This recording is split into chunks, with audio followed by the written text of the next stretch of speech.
19শে September থেকে ভারতের চেন্নাইয়ে শুরু হবে বাংলাদেশ এবং ভারতের মধ্যকার টেস্ট সিরিজ। এই সিরিজকে সামনে রেখে টেস্ট দল ঘোষণা করেছে বিসিবি।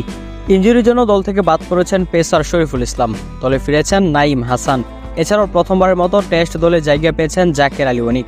চলুন এক নজরে দেখে নেওয়া যাক ভারতের বিপক্ষে বাংলাদেশের সম্পূর্ণ টেস্ট স্কোয়াড।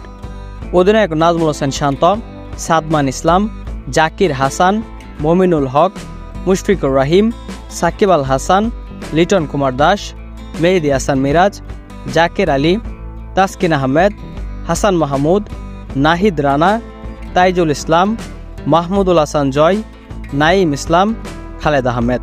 প্রিয় দর্শক, ভারতের বিপক্ষে টেস্ট ম্যাচের জন্য বাংলাদেশের ঘোষণা করা স্কোয়াডটি আপনাদের কাছে কতটুকু পারফেক্ট মনে হচ্ছে তা অবশ্যই আমাদেরকে কমেন্ট করে জানান।